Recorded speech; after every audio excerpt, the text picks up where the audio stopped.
ಸತ್ರ ಹೇಗಿದ್ದೀರಾ? Welcome to rich Risha ಚಾನಲ್ಗೆ ಸ್ವಾಗತ ಸುಸ್ವಾಗತ. ಸತ್ರ ಇವತ್ತಿನ ಈ ವಿಡಿಯೋದಲ್ಲಿ PM ವಿಶ್ವಕರ್ಮ ಯೋಜನೆ ಇದ್ರ ಬಗ್ಗೆ ಫುಲ್ ಡೀಟೇಲ್ ಆಗಿ ನಾನು ನಿಮಗೆ ತಿಳಿಸ್ಕೊಡುವಂತ ಒಂದು ಪ್ರಯತ್ನ ಮಾಡ್ತೀನಿ. ಇದಕ್ಕೆ ಸರ್ಟಿಫಿಕೇಟ್ ಇರಬೇಕಾ ಅಥವಾ ಇರಬಾರ್ದಾ ಅಥವಾ ಯಾವ ರೀತಿ ಒಂದು ಅಪ್ರೂವಲ್ ಮಾಡ್ತಾರೆ, ಏನಕ್ಕೋಸ್ಕರ ಪೆಂಡಿಂಗ್ ಇದೆ ಇಷ್ಟು ದಿನದ ಗಂಟ, ಅದೇ ರೀತಿ ಮೈನ್ ಆಗಿ ಟ್ರೈನಿಂಗ್ ಯಾವ ರೀತಿ ಕೊಡ್ತಾರೆ, ಅದೇ ರೀತಿ ತುಂಬಾ ಇಂಪಾರ್ಟೆಂಟ್ ಆಗಿರುವಂತದ್ದು ದಾಖಲಾತಿಗಳು ಏನೇನು ಕೇಳ್ತಾರೆ, ಅರ್ಥ ಆಯ್ತಾ? ನಗರಸಭೆ ಆಗಿರಬಹುದು, ಪಂಚಾಯತಿಗಳಲ್ಲಾಗಿರಬಹುದು, ಏನೇನು ದಾಖಲಾತಿಗಳು ಕೇಳಬಹುದು ನಿಮ್ಮನ್ನ, ಇದ್ರ ಬಗ್ಗೆ ಫುಲ್ ಡೀಟೇಲ್ ಆಗಿ ಈ ವಿಡಿಯೋದಲ್ಲಿ ತಿಳಿಸ್ತಾ ಹೋಗ್ತೀನಿ. ದಯವಿಟ್ಟು ನಮ್ಮ ಚಾನಲ್ಗೆ ಯಾರಾದ್ರೂ ಫಸ್ಟ್ ಟೈಮ್ ವಿಸಿಟ್ ಮಾಡಿದ್ರೆ ಕೂಡಲೇ ಸಬ್ಸ್ಕ್ರೈಬ್ ಮಾಡ್ಕೊಳ್ಳಿ, ಹಾಗೆ ಬೆಲ್ ಐಕಾನ್ ಬಟನ್ ಮೇಲೆ ಕ್ಲಿಕ್ ಮಾಡಿ. ಬನ್ನಿ ಗೈಸ್, ಈ ವಿಡಿಯೋ ಸ್ಟಾರ್ಟ್ ಮಾಡೋಣ. ಸ್ನೇಹಿತರೆ, ಮೊದಲನೇ ಪಾಯಿಂಟ್ ಯಾವ್ದಂದ್ರೆ ಮೈನ್ ಆಗಿ ಒಂದು PM ವಿಶ್ವಕರ್ಮ ಅರ್ಜಿ ಇನ್ನೂ ರನ್ನಿಂಗ್ ಅಲ್ಲಿ ಇದೆಯಾ ಇಲ್ವಾ ಅಂತ ಸಿಕ್ಕಾಪಟ್ಟೆ ಜನ ಕಮೆಂಟ್ ಅನ್ನ ಮಾಡಿದ್ರೆ, ಅರ್ಥ ಆಯ್ತಾ?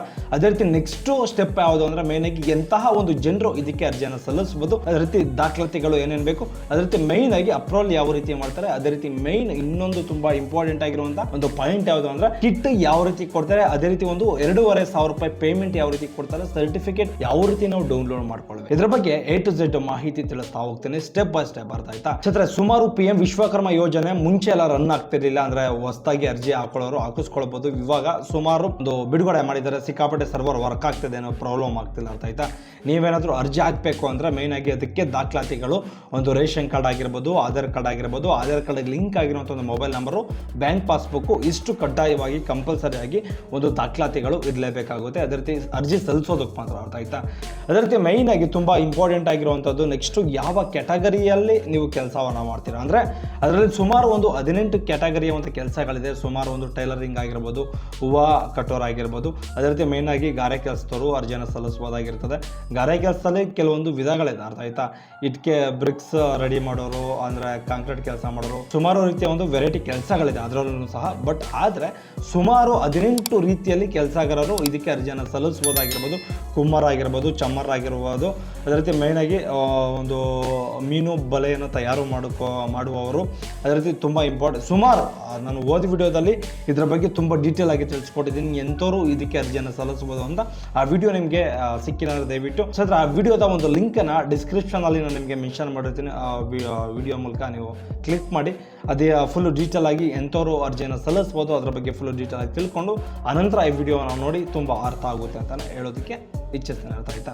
ಅದೇ ರೀತಿ ಮೈನ್ ಆಗಿ ಇನ್ನೊಂದು ನೆಕ್ಸ್ಟ್ ಪಾಯಿಂಟ್ ಯಾವುದು ಅಂದ್ರೆ ಮೈನ್ ತುಂಬಾ ಇಂಪಾರ್ಟೆಂಟ್ ಆಗಿರುವಂಥ ಒಂದು ಪಾಯಿಂಟು, ಇದಕ್ಕೆ ಒಂದು ಯಾವ ರೀತಿ ಅಪ್ರೂವಲ್ ಅನ್ನ ಮಾಡ್ತಾ ಇದ್ದಾರೆ. ದಾಖಲಾತಿಗಳು ಅಪ್ರೂವಲ್ ಮಾಡೋದಕ್ಕೆ ದಾಖಲಾತಿಗಳು ಏನೇನು ಬೇಕು, ಸರ್ಟಿಫಿಕೇಟ್ ಏನಾದರೂ ಬೇಕಾ? ಸುಮಾರು ಜನ ಇದಕ್ಕೆ ಆನ್ಸರೇ ಗೊತ್ತಿಲ್ಲ, ಅರ್ಥ ಆಯ್ತಾ? ಎಷ್ಟೋ ಜನ ಸುಮ್ಮನೆ ಅರ್ಜಿಯನ್ನು ಹಾಕಿಸ್ಕೊಳ್ತಾರೆ. ವಯಸ್ಸಾದರೂ ಟೈಲರಿಂಗ್ಗೋಸ್ಕರನೇ ಅರ್ಜಿ ಹಾಕಿಸ್ಕೊಳ್ತಿದ್ದಾರೆ. ಅದೇ ರೀತಿ ಏನು ಹೇಳಿದ್ರು ಕೇಳೋ ಸ್ಥಿತಿನಲ್ಲೇ ಇಲ್ಲ ಎಷ್ಟೋ ಜನ, ಅರ್ಥ ಆಯ್ತಾ? ನಿನ್ಗೇನು ಅರ್ಜಿ ಹಾಕೊಡು. ಎಷ್ಟೋ ಜನ ಎಲ್ಲ ಸೈಬರಲ್ಲೂ ಇದೇ ಪ್ರಾಬ್ಲಮ್ಮು, ಪಟೇನೋ ಮಾಡೋದಕ್ಕಾಗೋದಿಲ್ಲ. ಬಟ್ ಏನು ಅಂದರೆ ಮೇನ್ ಇಂಪಾರ್ಟೆಂಟ್ ಆಗಿರುವಂಥ ಒಂದು ಮ್ಯಾಟ್ರು, ಸುಮಾರು ನೀವೇನಾದರೂ ಅರ್ಜಿ ಸಲ್ಲಿಸಬೇಕು ಅಂದರೆ ಅದಕ್ಕೂ ಒಂದು ಟರ್ಮ್ಸ್ ಆ್ಯಂಡ್ ಕಂಡೀಷನ್ಸ್ಗಳು ಇರ್ತವೆ, ಅರ್ಥ ಆಯ್ತಾ?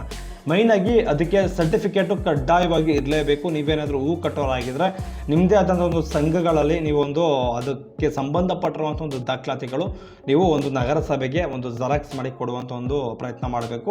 ಅದೇ ರೀತಿ ಮೇನಾಗಿ ಟೈಲರಿಂಗ್ ಏನಾದರೂ ನೀವು ಮಾಡಿದರೆ ಅದಕ್ಕೆ ಸಂಬಂಧಪಟ್ಟಿರೋ ಹಾಗೆ ಒಂದು ಸರ್ಟಿಫಿಕೇಟು ನಿಮ್ಮ ಹತ್ರ ಇರಲೇಬೇಕಾಗುತ್ತೆ. ಕಾರ್ಯ ಕೆಲಸದ್ದೇನಾದರೂ ನೀವು ಕೆಲಸ ಮಾಡ್ತಿದ್ರೆ ಅದಕ್ಕೆ ರಿಲೇಟಿವ್ ಆಗಿರುವಂಥ ಒಂದು ಪ್ರಮಾಣ ಪತ್ರಗಳು ಇರಬೇಕಾಗುತ್ತೆ. ಯಾಕೆ ಅಂದರೆ ಅದಕ್ಕೆ ಅಟ್ಯಾಚ್ ಮಾಡಿ ಕೊಡಬೇಕು. ಎಷ್ಟೋ ಜನ ಫ್ರಾಡ್ ಆಗಿ ಅರ್ಜಿಯನ್ನು ಹಾಕಿಸ್ಕೊಳ್ತಿದ್ದಾರೆ. ಟೈಲರಿಂಗ್ ಬರದೇ ಇರೋರು, ಟೈಲರಿಂಗ್ ಗೊತ್ತಿಲ್ಲದೆ ಇರೋರೆಲ್ಲ ಸಿಕ್ಕಾಪಟ್ಟೆ ಜನ ಅರ್ಜಿಯನ್ನು ಹಾಕಿಸ್ಕೊಂಡು ಏನು ಮಾಡ್ತಿದ್ದಾರೆ ಅಂದರೆ ಒಂದು ಲೋನ್ಗೋಸ್ಕರನೇ ಈ ಥರ ಎಲ್ಲ ಮಾಡ್ತಿದ್ದಾರೆ ಅನ್ನೋ ಒಂದು ಉದ್ದೇಶದಿಂದ ಎಲ್ಲ ಸರ್ಟಿಫಿಕೇಟ್ಗಳು ಕೇಳ್ತಾ ಇದ್ದಾರೆ, ಅರ್ಥ ಆಯ್ತಾ?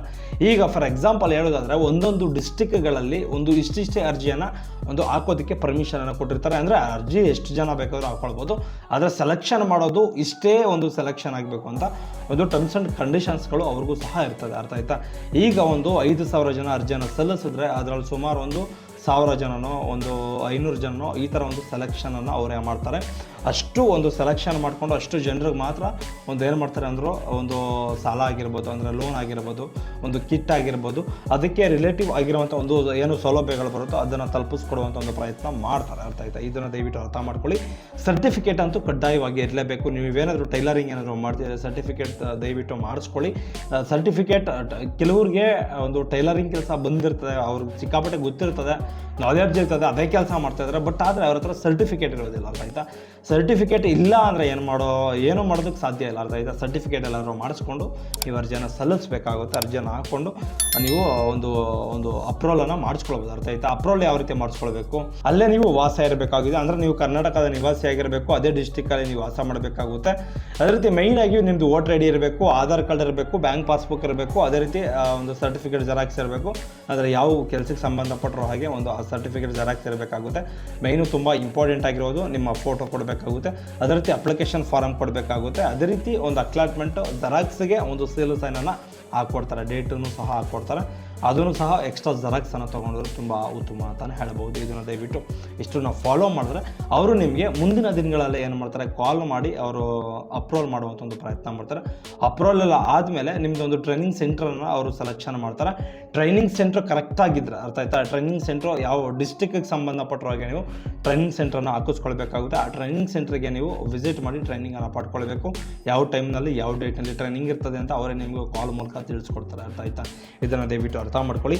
ಅದೇ ರೀತಿ ತುಂಬ ಇಂಪಾರ್ಟೆಂಟ್ ಆಗಿರುವಂಥ ಒಂದು ವಿಚಾರ ಏನು ಅಂತ ಮೇಯ್ನಾಗಿ ತುಂಬ ಇಂಪಾರ್ಟೆಂಟ್, ಅರ್ಥ ಆಯ್ತಾ. ಮೇಯ್ನು ಅರ್ಥ ಆಯ್ತಾ. ಇದು ಸುಮಾರು ಒಂದು ಅರ್ಜಿ ಸಲ್ಲಿಸಿ ಆದಮೇಲೆ ಅವ್ರೇನು ಮಾಡ್ತಾರೆ ಅಂದರೆ ಟ್ರೈನಿಂಗ್ ಸೆಂಟ್ರಲ್ಲಿ ಆಯ್ತದೆ. ತುಂಬ ಇಂಪಾರ್ಟೆಂಟ್ ಆಗಿರುವಂಥದ್ದು, ಟ್ರೈನಿಂಗ್ ಮುಗಿದ ಮೇಲೆ ನೀವು ಒಂದು ಕಿಟ್ ಏನು ಬರ್ತದೆ ಅದನ್ನು ನೀವೇ ಆರ್ಡ್ರ್ ಮಾಡ್ಕೊಳ್ಬೇಕು, ಅರ್ಥ ಆಯ್ತಾ. ನಿಮಗೆ ಏನು ಅಗತ್ಯ ಇದೆ, ಈಗ ಫಾರ್ ಎಕ್ಸಾಂಪಲ್ ಟೈಲರಿಂಗ್ ಏನಾದರೂ ನೀವು ಅರ್ಜಿ ಹಾಕ್ಸಿರ್ತೀರ ಅಂತ ತಿಳ್ಕೊಳ್ಳಿ. ನಿಮ್ಮ ಹತ್ರ ಮಿಷಿನ್ ಇಲ್ಲ ಅಂದರೆ ಮಿಷಿನು ಸಹ ನೀವು ಆರ್ಡ್ರ್ ಮಾಡ್ಕೊಳ್ಬೋದು. ಅದೇ ರೀತಿ ಮೇಯ್ನಾಗಿ 4 ಥರದ ಒಂದು ಐಟಮ್ಗಳನ್ನು ನೀವು ಆರ್ಡ್ರ್ ಮಾಡ್ಕೊಳ್ಬೋದು. ಅದೇ ರೀತಿ ಅದಕ್ಕೆ 15,000 ರೂಪಾಯಿ ಒಳಗಡೆ ಏನು ಒಂದು ಕಿಟ್ಗಳು ಬರುತ್ತೋ ಅದು ನಿಮಗೆ ಕೊಡುವಂಥ ಒಂದು ಪ್ರಯತ್ನ ಮಾಡ್ತಾರೆ.